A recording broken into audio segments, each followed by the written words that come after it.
कोई ऐसा इंसिडेंट बताइए जब आपको ये सुपर पावर पे बिलीव हो गया कि आपके साथ वाक़ई में कोई सुपर पावर है? मैं रिंग में जाता हूँ और मैं गार्ड बनाता हूँ और अपोनेंट मेरे को मारता है, मेरे को लगता नहीं और मैं मारता हूँ तो उसका चेहरा देखता हूँ। तो आप लोग का कभी ऐसा होता है कि अपोनेंट के जो जजेस होते हैं या रेफरी होते हैं, आप लोग को कभी भी ऐसे बातचीत करने का मौका मिलता है या सीधे आप फील्ड पे ही मिलते हैं? नहीं, हम फील्ड पे ही मिलते हैं। ये जो नशा प्रवृत्ति जो बढ़ रहा है, आप इसके अगेंस्ट बहुत ही अग्रेसिव कैंपेन चलाते हैं। जैसे मेरी पोस्टिंग थी, तो गाँव वाले मेरे से मिल रहे हैं और वो बोल रहे हैं, "सर आप सुधारो हमारे बच्चे को।" मैं बोला, "आप भी तो बोल सकते हो।" जैसे स्टार्टिंग तो घर से ही होती है, स्टार्टिंग तो माँ से होती है, माँ जननी होती है। 2007 में आपने कैरेट में गोल्ड मेडल जीता था। 2007 से लेके अभी तक आपने इतना लंबा कैरियर कैसे मेंटेन किया? मुझे गॉड गिफ्टेड है सारी चीज़ें। नेचुरल मेरे अंदर स्पीड है हुँ, और नेचुरल मेरे अंदर पावर है। हुँ। मैं आपको बता दूं, मैं बॉक्सिंग एक ऐसा स्पोर्ट है जिसके अंदर हर साल रिंग के अंदर 3 से लेके 5 एवरेज के अंदर डेथ होती है रिंग के अंदर। तो boxing is not a joke. Vikas, आपका डियर वॉइस पॉडकास्ट पे बहुत-बहुत स्वागत है। जी, थैंक यू। आपने आने के लिए हाँ कहा, आपका बहुत-बहुत शुक्रिया। विकास, आप हरियाणा के भिवानी से हैं, जिसे कि भारत का बॉक्सिंग हब भी कहा जाता है और आपने बहुत जल्दी शुरुआत भी की थी। तो आपकी प्रेरणा कौन बना कि आपको बॉक्सिंग ही करनी है?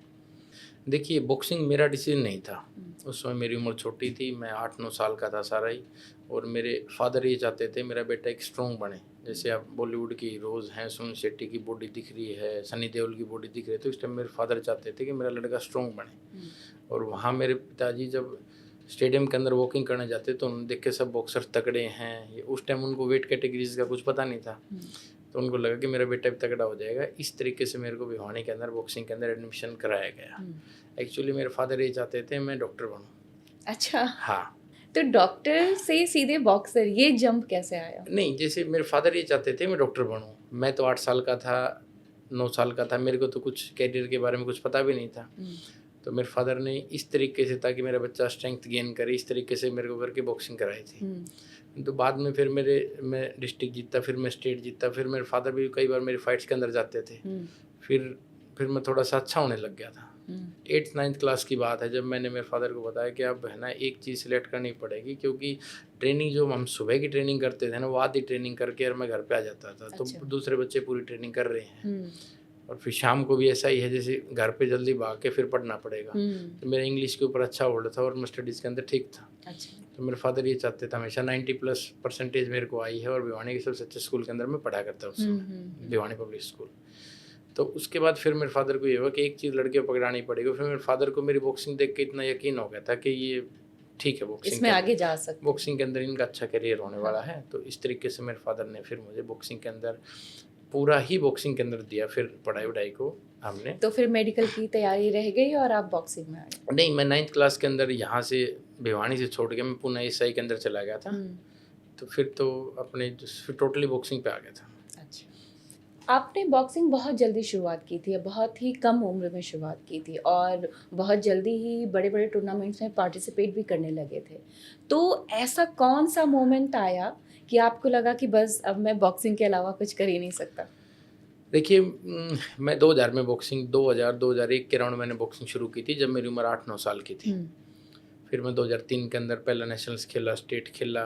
फिर 2004 के अंदर एक स्टेट चैंपियनशिप हुई, जिसके अंदर मेरे को गोल्ड मेडल और बेस्ट बॉक्सर था मैं। हुँ, परंतु उस समय 3-4 वेट क्लासेस में से एक ही बच्चे का सिलेक्शन होता था। हुँ, हालाँकि मैं स्टेट का बेस्ट बॉक्सर था, लेकिन मेरा सिलेक्शन नहीं किया गया। हुँ, हुँ, तो जब से थोड़ी-सी दिमाग के अंदर ऐसा सनकपन आ गया कि अब बॉक्सिंग ही करेंगे। अब इस चीज़ को छोड़ेंगे नहीं, हुँ, अब हुँ, बॉक्सिंग ही करेंगे। क्योंकि मैं रोया भी घर पे आके, फिर मेरे फादर बोले, "यार ये तो कोई बात नहीं, तेरा अगली बार हो जाए।" मैं, "अगली बार नहीं, अगली बार हम पंच के दम से कराएँगे।" हुँ, हुँ, हुँ। कि उस समय ट्रायल नहीं ली थी, और अगली बार फिर जब ट्रायल हुई, जब मेरा दोबारा सिलेक्शन हुआ, फिर मैं नेशनल चैंपियन भी हुआ। हाँ, हाँ। तो फिर जब से दिमाग के अंदर ऐसी एक सनक हो गई थी, अब इसको छोड़ेंगे नहीं, अब लास्ट तक जहाँ तक जाना होगा अब जाएँगे। आप इकलौते ऐसे बॉक्सर हैं जो भारत को 3 बार एशियन और ओलंपिक गेम्स से मतलब रिप्रेज़ेंट किया है। तो आपने ये कैसे मेंटेन किया? आपने गोल्ड मेडल्स भी लेकर के आए हैं। जी। तो ये कैसे 1 बार नहीं 3 बार? देखिए, एक तो जब मैं सब जूनियर के अंदर था, जैसे सब जूनियर जो एज कैटेगरी होती है, बॉक्सिंग सबसे छोटी, जब हुँ, 14 और 15 साल के बच्चे उसमें सब जूनियर होते हैं। तो मैंने कभी लाइफ के अंदर वेट कम नहीं किया। कोचेस बोलते थे कि वेट कम कर लो, ये हो जाएगा, वो हो जाएगा। तो मेरे फादर ने तो मेरे को ताकतवर बनाने के लिए भेजा ही था, तो उन्होंने कभी वेट कम करने के लिए बोला नहीं। ना ही मेरी इच्छा थी कि मेरा भी वेट कम हो। अच्छा। तो हमेशा मैं वेट बढ़ाता गया और मैंने अपना कैरियर कंटिन्यू करता गया। आजकल जो मैं सभी कोचेज़ के बारे में बात नहीं कर रहा मैं, लेकिन जो मोस्टली जो कोचेज़ है ना, वो अपने खुद के लाभ के लिए बच्चों का वेट तुड़वाते हैं सब जूनियर के अंदर ही। जैसे जान ले 14-15 साल का कोई लड़का है, अब उसको मान ले हमको एशियन कैडेट खिलानी है या वर्ल्ड कैडेट खिलानी है, तो उसका 3-4-5 केजी तक वेट वो डाउन करवाते हैं। और मैंने थ्रू आउट द कैरियर ये चीज़ देखा है। जब भी आप देखोगे हमारे कैडेट के अंदर कई वर्ल्ड चैंपियन है, लेकिन सीनियर में हमारा एक भी नहीं है। हमारे यूथ के अंदर वर्ल्ड चैंपियन, लेकिन सीनियर में एक भी नहीं है। तो वो सिर्फ वो है कि उसका है ना, शरीर की ग्रोथ को वहीं आप इमेच्योर कर दोगे और शरीर की ग्रोथ वहीं रुक जाएगी। बच्चा वेट तोड़ के परेशान हो जाएगा, उसको इंजरीज ज़्यादा हो जाएंगी। जब भी आप देखो हम यूएसए वालों को कैडेट के अंदर हरा लेते हैं, लेकिन हम सीनियर में उनसे नहीं जीत पाते। हम क्यूबा वालों को कैडेट में हरा लेते हैं, लेकिन सीनियर में नहीं जीत पाते। तो उसका मेन कारण यही है कि हमारे जो कोचेज़ हैं उनको ये चीज़ सोचना चाहिए कि तुम्हारे बच्चे के साथ भी ये बुरी आदतें हो सकती हैं। वो बच्चों का वेट कम करवाते हैं 3 केजी 4 केजी 5 केजी। और एक विंचेटर होता है जो हमारे सारे खिलाड़ी हैं उस चीज़ को जानते हैं, उसके अंदर बहुत ज़्यादा एक्सट्रीम पसीना निकलता है, तो उसको पहनना कोई जोक नहीं है। और आप भूखे रहोगे, आप 15 साल के हो, आप 2 दिन भूखे रह रहे हो और विंचेटर पहन के आप ट्रेनिंग कर रहे हो, आपको एक्सेस स्वेट हो जा रहा है, बाद में आपको बड़ी बीमारियों का रूप ले लेती है और फिर उनका गृहस्थ जीवन भी ठीक नहीं रहता। तो हर एक को चीज़ को ये बात सोचनी चाहिए। तो मेरा लंबा कैरियर सिर्फ इसलिए रहा है क्योंकि मैंने कभी जीवन में वेट कम नहीं किया। मैं लास्ट 2021 ओलंपिक के समय मैंने वेट कम किया था, और जब मेरे को चोट लगी थी, जब मेरे को पता चला था कि वेट कम करना ठीक बात नहीं है, मैं बढ़ाता ही गया। जब भी मैं जैसे कोई सीनियर का कंपटीशन खेल रहा हूँ, अगर मैं 60 केजी खेल रहा हूँ तो मेरा वेट 58 है, 57 है। जब मैं 69 खेला हूँ तो मेरा वेट 65 है, 66 है। जब मैं 75 खेला हूँ तो भी मेरा 3-4 केजी 71 72 है। अब लास्ट में मैं 80 केजी में था जब भी मेरा वेट 75 76 है। तो यू कि हमको नॉर्मली ये मिथ है कि ऊपर वाले के अंदर ज़्यादा ताकत होगी ग्रो, लेकिन आप मेरे को एक चीज़ बताइए कि अगर उस ऊपर वाले के अंदर ज़्यादा ताकत होगी तो आपका वेट नीचे, आपके अंदर ज़्यादा स्पीड भी होगी। तो सिर्फ आपको खेलना आना चाहिए, आप उस पावर से टैकल कर लोगे आप उस पावर को। और स्पीड जो है वही स्पीड किल्स, स्पीड ही आपको बॉक्सिंग जिताती है, मेरा खुद का मानना है। तो आपने जो वेट के बारे में बोला, तो यंग एज में कंटिन्यूस वेट लूज करना या एक सर्टेन किलोग्राम के अंदर ही रखना किस तरह से हार्म करता है बॉडी को? नहीं देखिए, आप जैसे हम सबको पता है कि एक न्यूट्रिशनल डाइट हमें खानी चाहिए, उसके अंदर कार्ब्स भी होने चाहिए, उसके अंदर आपके प्रोटीन भी, फैट भी और विटामिन भी, आपको सारी मिनरल्स और सारी चीज़ें चाहिए। जब आप रात का खाना नहीं खाओगे, जब आप 2 दिन तक खाना नहीं खाओगे, तो आप शरीर के साथ खिलवाड़ नहीं करें तो क्या कर रहे हैं। मेनली जो हमारे बॉक्सिंग के छोटे बच्चे हैं, रेसलिंग के जो हैं, जूडो के जो हैं, वो सब इसी तरीके से वेट कम करते हैं। 8-8 10-10 केजी तक मान ली सीनियर में जाके तो शरीर का दूसरी हालात हो जाते हैं। लेकिन आप सब जूनियर है, जो बच्चे की ग्रोइंग एज है, मान ली 15 साल का, 16 साल का, 17 साल का, 18, जब उसकी ग्रोइंग एज है, जब वो वेट गेन कर सकता है, तो फिर आप उसका वेट तुड़वा दे रहे हो सिर्फ अपने प्रयोजन के लिए, ताकि आप ये बता सको कि भाई मैं अब मेरे को अवार्ड मिलना चाहिए, द्रोणाचार्य कोई भी अवार्ड, या मेरे को कैश मिलना चाहिए क्योंकि मेरे 10 बच्चे अभी वर्ल्ड के अंदर मेडल लाए हैं।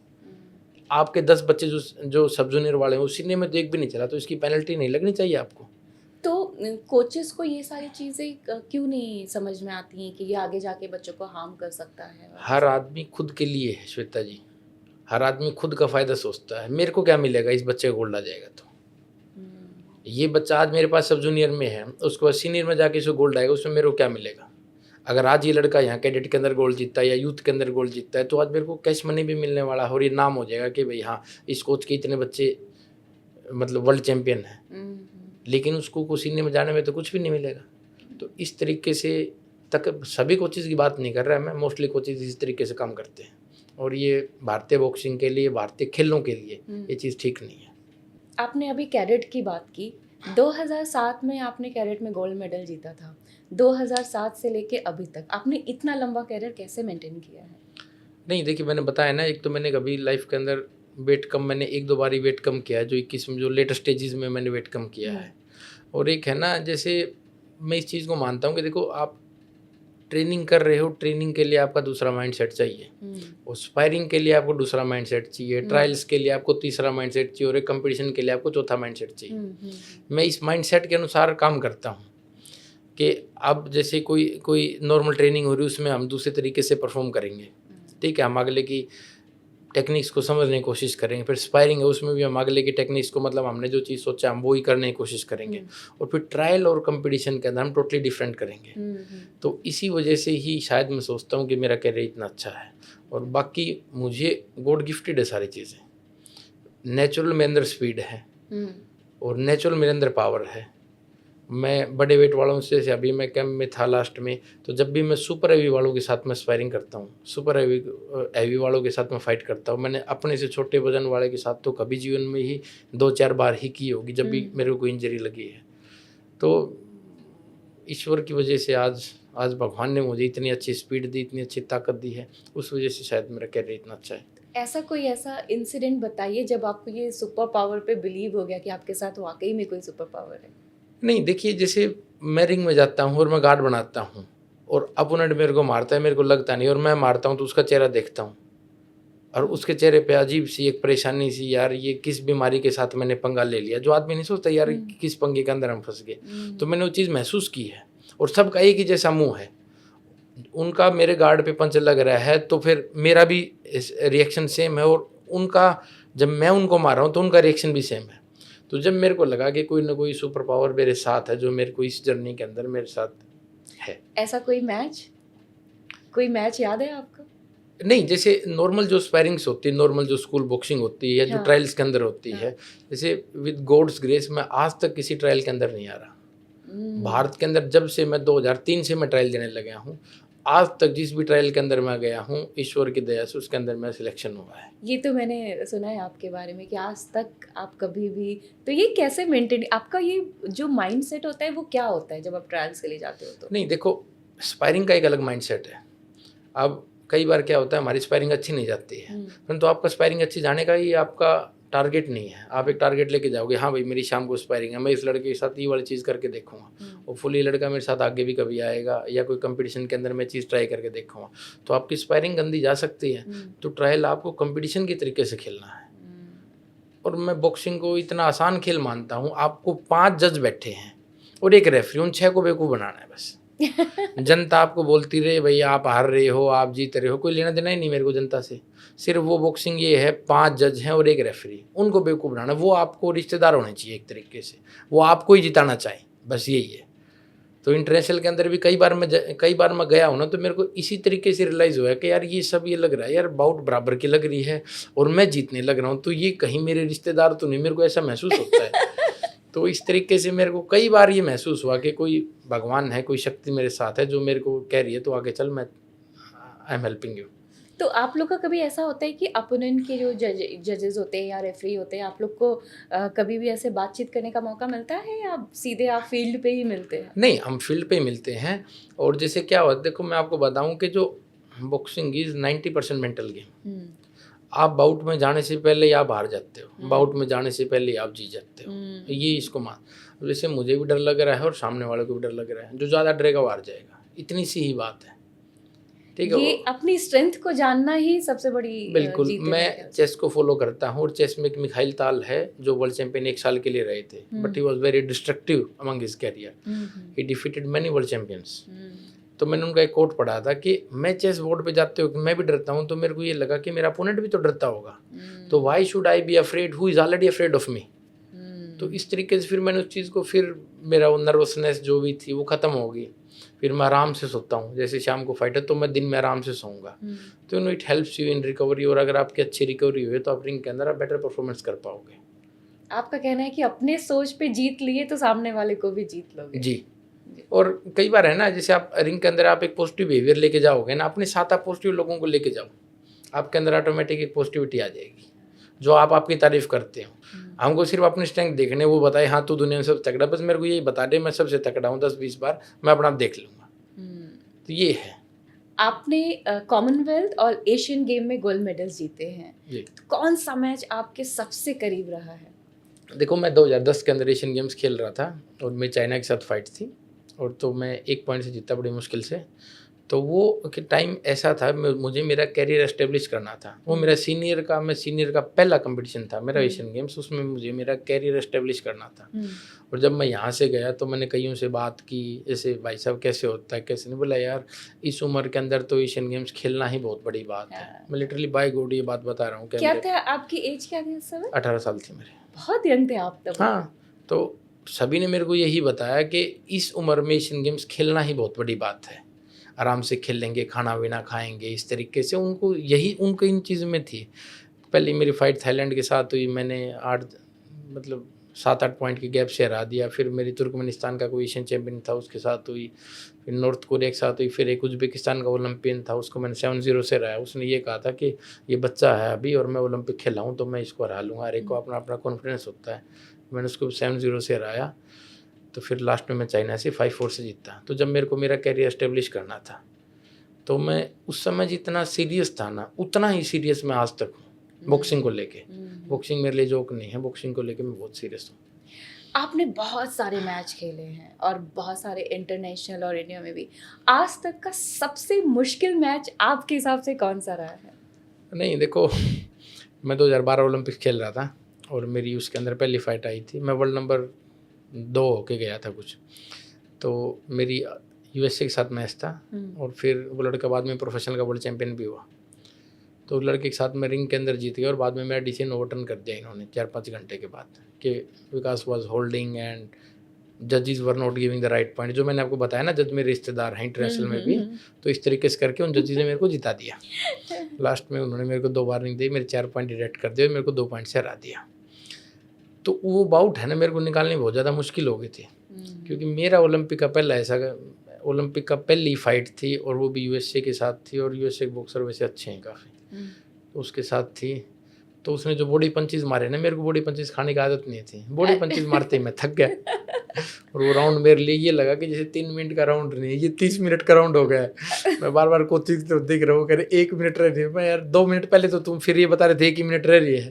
तो इन्होंने जब आपका स्टेमिना लूज होता है ना, तो आपको 3 मिनट भी 30 मिनट के बराबर लगने लग जाते हैं। बट ये लाइफ के अंदर चलता रहता है, कोई फाइट आप जीतते हो, कोई फाइट आप हारते हो। तो वो फाइट आप हार गए थे? हाँ, नहीं वो मतलब रिंग के अंदर मैं जीता था और बाद में उन्होंने मैं डिसीजन ओवरटर्न कर दिया था, मैं हार गया था। अच्छा। और उसके बाद भी फिर मैं कोचिंग के साथ बैठा, मैं आराम से हंस रहा, मेरे को कोई फ़र्क ही नहीं पड़ रहा। तो फिर कोचिंग बोले कि तू हंस रहा यार, तू हार गया। तो मैं बोला यार भगवान ने 90 चीज़ें मेरे को एंजॉय करने के लिए दी हैं और 10 चीज़ें मेरे साथ बुरी होगी तो क्या गाली देना चालू कर दूँ क्या भगवान को? आप इतना पॉजिटिव माइंडसेट कहाँ से लाते हैं? नहीं देखो, मैं जिस बैकग्राउंड से आता हूँ ना, अगर और हमारे साथ वाले जो बच्चे हैं, जो आज के दिन जो सक्सेस के लेवल को, जो एक अच्छी परफॉर्मेंस को नहीं टच कर पाए, उन लोगों को देखेंगे तो आपके अंदर ऑटोमेटिक आप पॉजिटिव हो जाए कि भगवान आपके लिए कितना सही करता है। और ये सब भगवान की ही देन है जो आज मैं आप लोगों के साथ बैठा हूँ। और वरना मेरे साथ आज 1000 बॉक्सर भिवानी प्रैक्टिस करते थे और लाख बॉक्सर भारत के अंदर प्रैक्टिस करते हैं। आज वो आपके साथ इसलिए नहीं बैठे क्योंकि भगवान का मेरे साथ है। नहीं, आप यहाँ आए, आपका बहुत बहुत शुक्रिया जी। और मैं वो मैच के बारे में ये बोलना चाहूँगी कि वो मैच आपके लिए मुश्किल नहीं, लंबी थी, है ना? हाँ, लंबी था वो। मैच लंबा हो गया था। तो आपने प्रोफेशनल बॉक्सिंग और अमेच्योर बॉक्सिंग दोनों की है और अमेरिका में बहुत सारी फाइट्स भी लड़ी हैं। तो आपने उससे कंटिन्यू क्यों नहीं किया और दोनों में क्या फ़र्क है? देखिए, अमेच्योर और प्रोफेशनल के डिफरेंट रूल्स हैं, उनके अंदर रिस्क फैक्टर भी ज़्यादा है। और आपको बता दूं, मैं बॉक्सिंग एक ऐसा स्पोर्ट है जिसके अंदर हर साल रिंग के अंदर 3 से लेके 5 एवरेज के अंदर डेथ होते हैं रिंग के अंदर। अच्छा। तो boxing is not a joke. और जहाँ आप प्रोफेशनल की बात करें, प्रोफेशनल में आपको इमोशन लेस होना पड़ेगा। और हम भारतीयों के अंदर इमोशन ही ज़्यादा है। हम तो किसी का दुख देख के भी ये लगेगा है कल को हमारे साथ हो जाए यार, इसकी मदद करते हैं। तो मैं रिएक्शन लेस तो हूँ। मैं मेरे को कोई पंच लग जाएगा तो आपको मेरे चेहरे से रिएक्शन नहीं दिखेगा, वो तो मेरी ताकत है ही। बट आप इमोशनलेस नहीं हो पाए। मैं अमेरिका में रहा, मैंने मेडिसिन स्क्वायर गार्डन जो वर्ल्ड का टॉप एरिना, मैंने उसके अंदर भी फाइट की है, बट मैं इमोशनलेस नहीं हो पाया। मेरे को घर की याद आती थी, तो मेरे को भारत की याद आती थी, तो मैं अपने लोगों के बीच में रहना चाह रहा था, तो इसलिए मैं कंटिन्यू नहीं किया। और दोनों में ज़्यादा बड़ा फ़र्क क्या है? नहीं, ज़्यादा बड़ा फ़र्क है कि उसके अंदर आपको पैसा ज़्यादा है। अच्छा। प्रोफेशनल के अंदर आप एक अच्छे लेवल पे पहुंच जाओ तो आपको मिलियंस ऑफ डॉलर्स का फ़ायदा है, ठीक, लेकिन उसके अंदर रिस्क भी ज़्यादा है।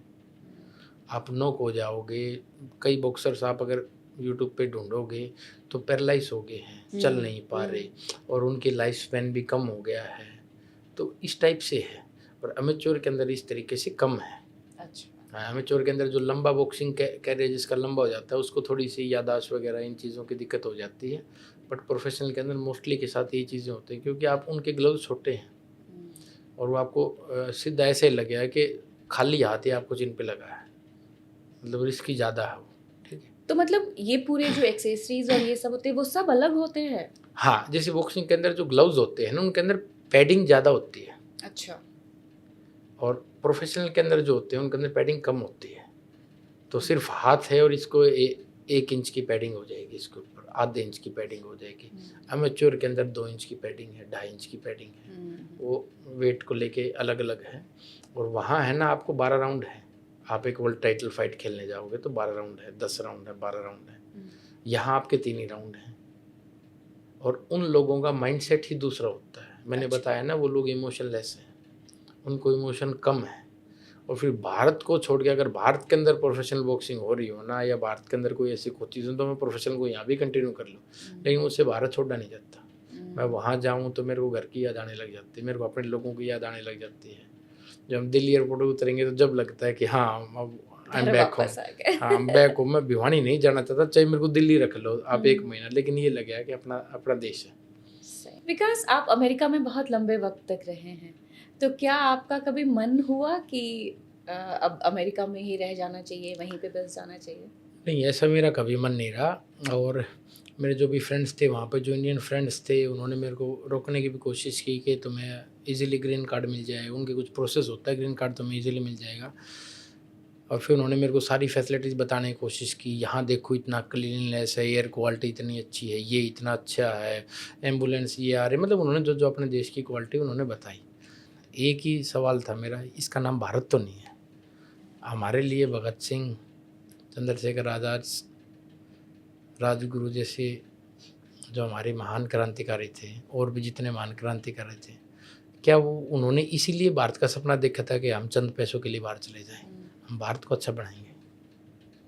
चलिए, आपका ये सोच आई होप कि सबको भारत में ही रखे, क्योंकि एक बहुत अच्छी सोच है कि भारत तो भारत है। नहीं, वो नाम भारत नहीं है ना, उनका नाम, अमेरिका का नाम भारत नहीं है। वो भारत में जब यार, Bharat is something different. Bharat spirituality में सबसे डिफरेंट है, भारत सब चीज़ों में डिफरेंट है।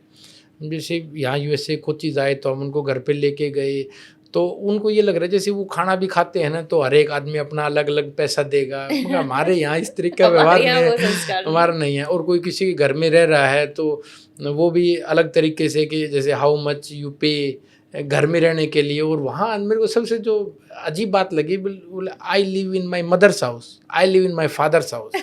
मैं सोच रहा हूँ यार, मैं भी तो रहता तो मदर फादर के हाउस में, हमने तो आज तक नहीं किया। हम तो मदर फादर, दादा दादी और पड़ोसियों के घर को भी अपना ही घर मानते हैं, तो कोई बात नहीं, अपने ही घर में रह रहे हैं। और वो आई लिव इन माई फादर, तो वो एक आपको पैसा कमाने के लिए हो सकता है अच्छा देश है, लेकिन आपको, मेरे को लगता नहीं कि भारत जितने प्यारे लोग हैं वो किस देश के अंदर है। भारत प्यारे हैं, इसलिए आपने कभी सोचा नहीं कि अभी जो भारत में जो सिचुएशन है बॉक्सिंग को लेके, ट्रेनिंग और जो स्ट्रक्चर है, उसके बारे में आपकी क्या सोच है? देखिए, खिलाड़ी की जो परफॉर्मेंस आती है उसमें मेरे को, मेरा खुद का अनुमान है, 2 फैक्टर्स चाहिए हमको। एक तो चीफ कोच में दम हो, और दूसरा फेडरेशन उसकी बात मान ले। जैसे पहले हमारे संधू कोच साहब थे, 2000 मतलब 1990 समथिंग से थे वो, और लास्ट में उन्होंने 2016 तक वो थे। मेरे साथ 2 बार ओलंपिक्स गए हैं, 2 बार एशियन गेम्स गए हैं। तो वो किसी भी बच्चे को सिलेक्ट करके ये बता देते थे, यार ये बच्चा हार गया है ट्रायल के अंदर, but we want to select him for the Asian games, we want to select him for the Commonwealth games, हम इसको ओलंपिक क्वालिफिकेशन देना चाह रहे हैं। तो फेडरेशन ने कभी ये जवाब नहीं पूछा कि आप इसको क्यों देना चाह रहे हो, क्योंकि उनकी अपनी रिस्पॉन्सिबिलिटी थी। आजकल क्या है, लोगों की इन्वॉल्वमेंट बहुत ज़्यादा हो गई है। मतलब एक रिस्पॉन्सिबिलिटी अगर फिक्स हो जाए ना, जैसे हर साल का बजट है बॉक्सिंग के लिए, सेंट्रल गवर्नमेंट के, सब मेरे को नहीं पता 5 करोड़ है, 10 करोड़ या 20 करोड़, लेकिन आपके मेडल एक भी नहीं आ रहे। तो एक सरकार ये रिस्पॉन्सिबिलिटी फिक्स कर देना कि भाई नहीं, इसका आधा पैसा आपको देना पड़ेगा अगर ये मेडल नहीं आए तो, चाहे आप अपनी जेब से दो। हम आपको क्यूबा भेज रहे हैं, हम आपको यूएसए भेज रहे हैं, आप जिस तरीके से आप डाइट चाह रहे हो 500 रुपये दिन की, 1000 रुपये दिन की, 2000 रुपये दिन की, आप बाहर जा रहे हो, आपको टीईडी भी मिल रहा है, हम मेडल ला रहे हैं, आपको 3-3, 5-5, 10-10 करोड़ रुपए भी मिल रहे हैं। उसके बाद भी अगर बॉक्सर्स की परफॉर्मेंस नहीं आ रही तो उसमें किसी की रिस्पॉन्सिबिलिटी तो फिक्स करनी चाहिए आपको। अब आप मेरे को पैसे देते रहो, हर महीने के 2, 4, 5, 10 लाख रुपए आप मेरे को देते रहो, तो आप मेरे से कभी पूछो तो भाई आपका मेडल क्यों नहीं आ रहे? आप इसका जवाब दो ना। टैक्स पेयर का पैसा है वो किसी की जेब से थोड़ी जा रहा है, पर्सनल टैक्स पेयर का पैसा है, उसकी रिस्पॉन्सिबिलिटी फिक्स होनी चाहिए। तो इसमें भी कोचेस की फेवरेटिज्म और ये सारी चीज़ें होती है? नहीं, जैसे पहले तो ट्रायल्स होती थी और ट्रायल के अंदर डिसीजन हो जाता था, क्लियर हो जाता था भाई कौन जीतता कौन नहीं जीतता। अभी इन्होंने पिछले कुछ टाइम से एक कोई सिलेक्शन, कोई क्राइटेरिया बनाया है कि किसी का वेट ऊपर है तो उसके पॉइंट कम मिलेंगे, किसी का वेट नीचे है तो उसके पॉइंट कम मिलेंगे। जो टाइम पे खाना नहीं खाता या मान ले समय पे ट्रेनिंग नहीं करता या ट्रेनिंग एक्स्ट्रा नहीं करता या सोना बात नहीं करता, या मतलब इन्होंने कोई भी XYZ कोई भी रूल बना के हाँ भी ठीक है। और उसके बाद आप मेरे को एक चीज़ बताइए, 2006 के अंदर एशियन गेम्स के अंदर भारत के 2 मेडल थे, 2010 के अंदर भारत के 7 मेडल हैं, 2014 में हमारे पास कोई फेडरेशन नहीं थी, हमारे 2 मेडल थे, 2018 में हमारे 2 मेडल थे, 2022 में 1 है। क्यों? वही तो मैं बता रहा हूँ, वही तो फेडरेशन की रिस्पॉन्सिबिलिटी तो फिक्स करनी चाहिए आपको। बताओ ये मेडल किस लिए कम है? तो ये सारे सवाल कोई पूछता भी है या नहीं पूछता है? अब मैं तो फेडरेशन में हूँ नहीं, तो मेरे को तो पता नहीं वो सवाल पूछते हैं या नहीं पूछते। और ये जो हमेशा जो देखो जो भी सिलेक्शन क्राइटेरिया है ना, वो फेयर होना चाहिए। इस तरीके से हमारी बॉक्सिंग इसी तरीके से ऊपर बढ़ेगी। यार ये 150 करोड़ का देश है और मेडल तुमको बॉक्सिंग के अंदर तुम एक मेडल के लिए तरस जाते हो, जबकि लाख से ऊपर प्लेयर हमारे भारत के अंदर आज के दिन सुबह ट्रेनिंग बता रहे हूँ तो लाख से ऊपर प्लेयर हमारे बॉक्सिंग के कर रहे हैं ट्रेनिंग। 1 मेडल नहीं है आपको ओलंपिक के अंदर, किस लिए भाई? मैन के अंदर किस लिए? उसकी रिस्पॉन्सिबिलिटी तो फिक्स होनी चाहिए। आपका सिलेक्शन जो क्राइटेरिया है, आप उस बच्चे को सिलेक्ट कीजिए जो इंटरनेशनल परफॉर्मर है, आप उस बच्चे को सिलेक्ट ना कीजिए जो इंडिया के अंदर बेस्ट है।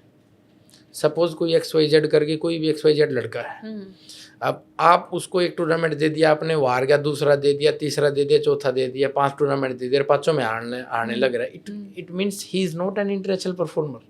आपको उस बच्चे को रिप्लेस करना पड़ेगा। हम ये समझते हैं कि हमने बेस्ट बच्चे को बता दिया, लेकिन वो इंटरनेशनल में तो बेस्ट नहीं है, वो इंडिया का ही बेस्ट है। कई बार ऐसी एंग्जाइटी हो जाती है, मैं कई खिलाड़ियों के साथ, इतना लंबा मेरा कैरियर, कई खिलाड़ियों के साथ मैंने बात की, उनके हाथ नहीं चलते। इंटरनेशनल में जाने के बाद उनके हाथ नहीं चलते। भारत के अंदर शेर है, 10 बार नेशनल चैंपियन, 5 बार नेशनल चैंपियन, 10 बार, लेकिन बाहर उनके हाथ नहीं चल रहे हैं। तो फिर आप उनको भेज के, आपको इंडिया का बेस्ट नहीं भेजना, आपको ऐसा बॉक्सर भेजना है जो बाहर से मेडल ले सके। तो ऐसा क्या डिफरेंस होता है? मतलब अगर कोई बहुत अच्छा है इंडिया में जी और वो बाहर नहीं परफॉर्म कर पा रहा है तो क्या रीजंस होते हैं? एंग्जाइटी हो जाती है। तो उनको उस मेंटल लेवल पे प्रिपेयर करना चाहिए ना? उनको उस मेंटल, लेकिन कुछ चीज़ें बाय बर्थ हो जाती हैं। अब जैसे मैं बता दूं, बाउट है 3 घंटे बाद, तो मैं 1 घंटे के लिए सो जाऊंगा, क्योंकि मेरे को उसकी टेंशन ही नहीं। अगर टेंशन होगी तो नींद नहीं आएगी और वो आपके परफॉर्मेंस को लैग कर देगा। टेंशन होगी आपको, 2 दिन के बाद फाइट है तो आज से आपको नींद आनी बंद हो जाएगी, बार बार वही ख्याल आएंगे, फाइट, अरे देखेंगे वो कैसा, फिर उस बॉक्सर के अबाउट देखोगे, ये देखोगे, तो फिर ये टेंशन जो, ये आप किसी साइकोलॉजिस्ट से वर्क करा लो। और इनके पास जो साइकोलॉजिस्ट भी है ना, जो पर्टिकुलर एक स्पोर्ट्स का साइकोलॉजिस्ट होना चाहिए। आप एक साइकोलॉजिस्ट, एक रैंडम किसी साइकोलॉजिस्ट को आप पकड़ लाए, वो कह रहा है हाँ भाई सोने की कोशिश कीजिए। आज तक मैंने किसी भी बच्चे को योग निद्रा करता नहीं देखा। योग निद्रा is a very deep state of relaxation. मैंने आज तक किसी बच्चे को नहीं देखा, ना ही किसी साइकोलॉजिस्ट ने मेरे को आज तक बताया। वो तो बाद में जब मैं लेट स्टेजेस में आया, जब मेरे को पता चला कि हाँ यार किसी बच्चे को नींद नहीं आती तो हम उसको योग निद्रा करवा सकते हैं। अच्छी नींद आएगी, अच्छा रेस्ट हो तो अगले दिन उसकी परफॉर्मेंस बेटर होगी।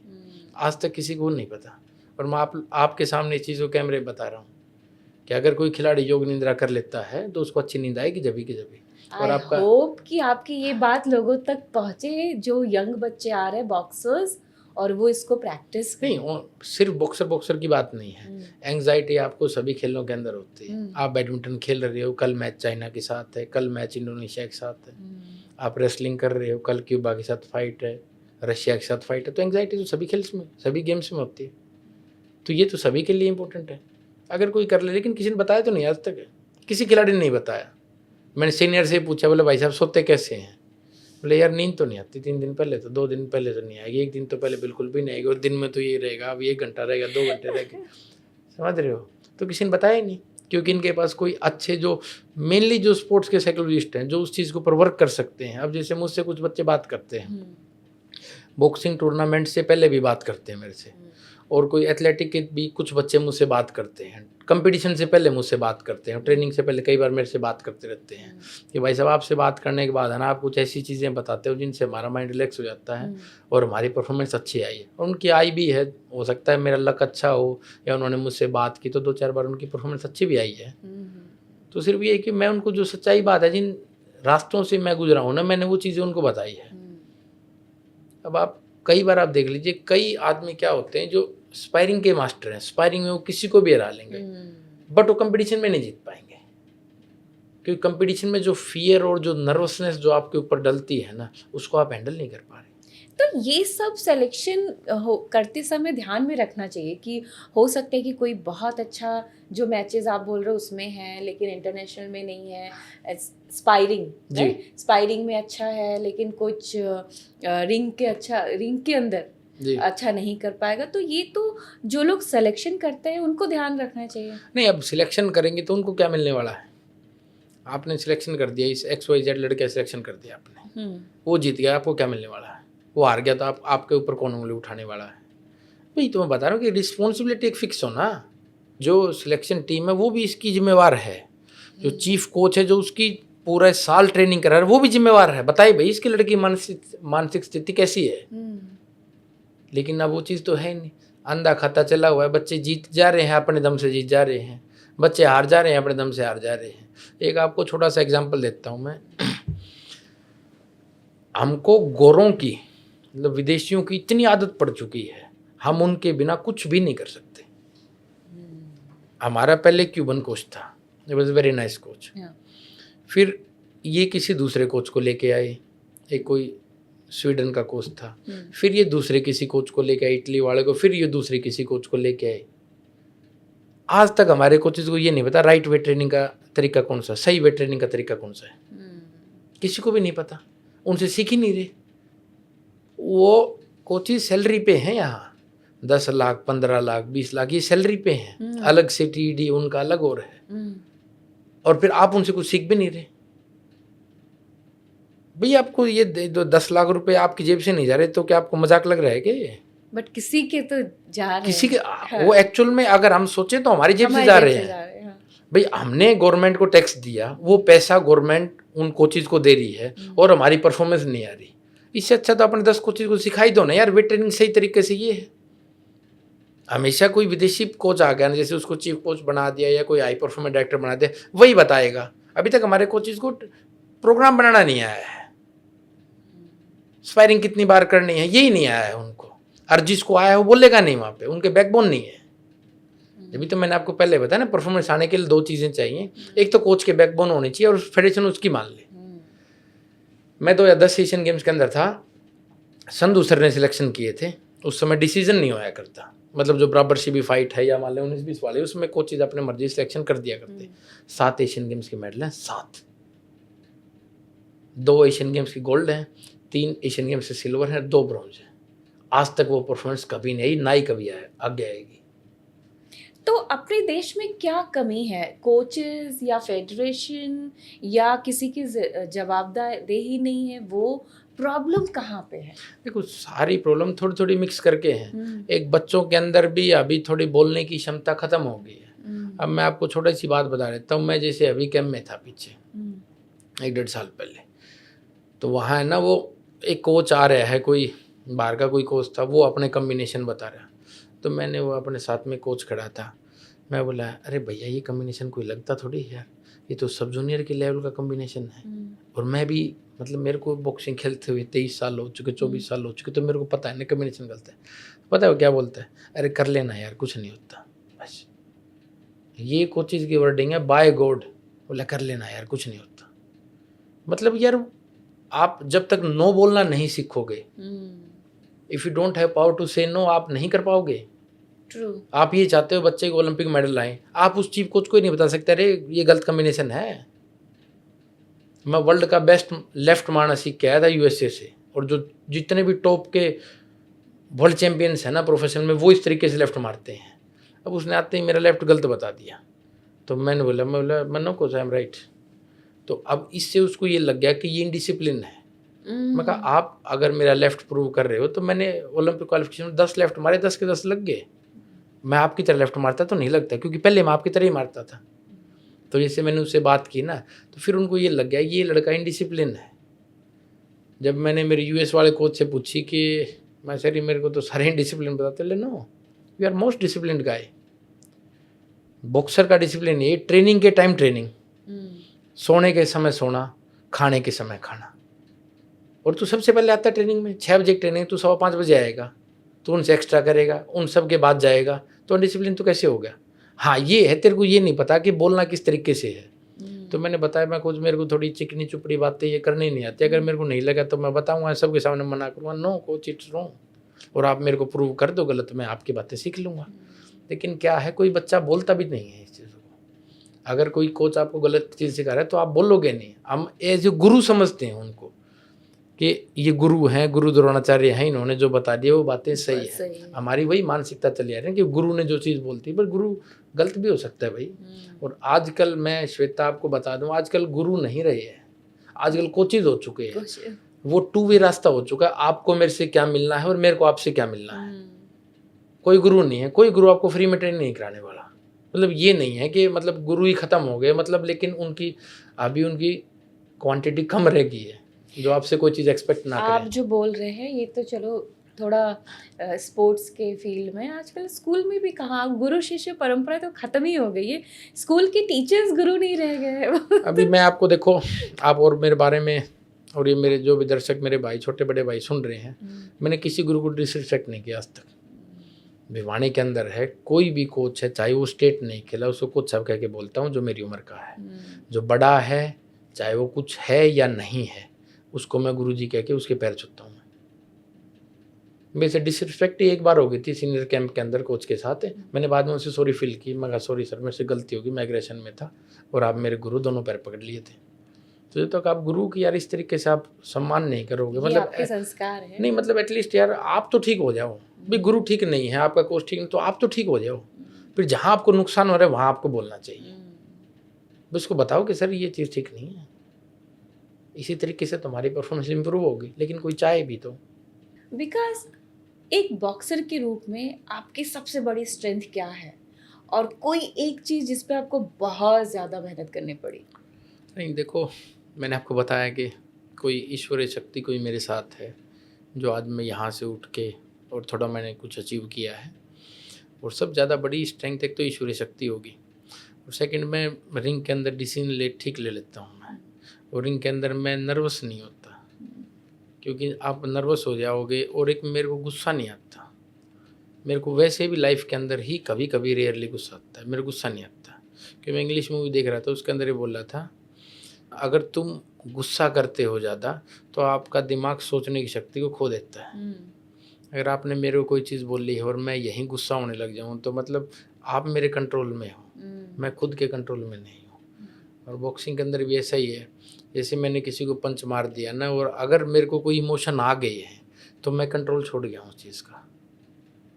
जब भी तो इतना लंबा कैरियर ऐसे इस तरीके से सर्वाइव करना। और श्वेता मैं 60 kg से मैंने शुरू किया था बॉक्सिंग खेलना सीनियर में, और बाद में मैं 80 kg तक गया। तो बहुत बड़ा लंबा जंप है। हाँ 20 kg का मैंने जंप कर गया, और मैं 60 kg के अंदर में एशियन गेम्स के अंदर गोल्ड मेडल था, और फिर नेक्स्ट ही कंपटीशन में 69 में लड़ा हूँ, और वहाँ भगवान ने मुझे वर्ल्ड चैम्पियनशिप में विद ओलंपिक क्वालिफिकेशन मेरे को ब्रॉन्ज मेडल दिया है।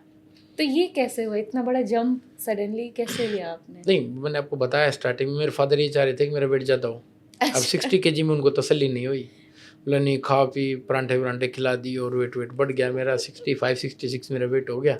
तो बोले अब नहीं, हम 69 में लड़ेंगे। तो मेरा क्यूबन कोच है जो अभी भी है, ब्लास फर्नांडिस नाम है उनका, तो उन्होंने बताया कि if you are good at 60 you can be good at 69 और you can be good at 75। तो बात आज तक मेरे जहन में है, अगर मैं 60 में अच्छा हूँ तो 69 में भी अच्छा हूँ।